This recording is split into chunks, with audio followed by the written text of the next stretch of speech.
Hi everyone, మన వాళ్ళ పెళ్ళిళ్ళ సంగతి తెలిసిందే కదా. కార్డులనేమో 10:30కే పెళ్ళి అని చెప్పి రాస్తారు. తీరా అక్కడికి వెళ్ళిన తర్వాత పెళ్ళి చాలా లేట్ అయిపోవచ్చు. 1 గంట అవ్వచ్చు, 2 అవ్వచ్చు, 3 అవ్వచ్చు. ఇక్కడ కూడా అదే జరిగింది. మేము వెళ్ళేసరికి పెళ్ళి అయిపోతుందిలే అనుకున్నాం. మేము వెళ్ళిందే 1:30కి వెళ్ళి భోజనం చేసి కొంతసేపు కూర్చున్న తర్వాత 3కి మ్యారేజ్ అయితే స్టార్ట్ అయిపోయింది అనమాట. మ్యారేజ్ వచ్చేసరికి పైన చర్చిలో, కింద వచ్చేసరికి రిసెప్షన్ అనమాట.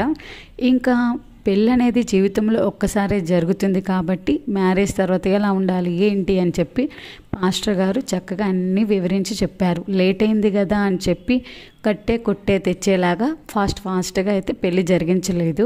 వాళ్ళకి చెప్పాల్సినవన్నీ చెప్పే మ్యారేజ్ అనేది చేశారనమాట, ప్రమాణాలు చేయించి. ఇంకా మ్యారేజ్ అయిపోయిన వెంటనే పాస్టర్ గారు దీవెనలు ఇచ్చి ఇంకా కిందకి పంపించారు. అంటే కింద రిసెప్షన్ కార్యక్రమం జరుగుతుంది కదా, ఇంకా అందరూ కూడా వచ్చిన చుట్టాలు అమ్మాయి ఇప్పటికి మ్యారేజ్ అయితే అయిపోయింది అని చెప్పి ఇంకొక ఫోటో దిగి అందరూ ముచ్చట్లు చెప్పుకుంటున్నారు. పాపం మా కెవియ చూసారా, అయ్యో వీళ్ళ పెళ్ళేమో కానీ నేను అలసిపోయాను అన్నట్లు కూర్చున్నాడనమాట. ఇంకా ఫైనల్లీ ఇంటికైతే వెళ్ళిపోతున్నాం. పిల్లలు అలసిపోయారని చెప్పి. మీరైతే కొత్త జంటని దీవించండి. Thank you for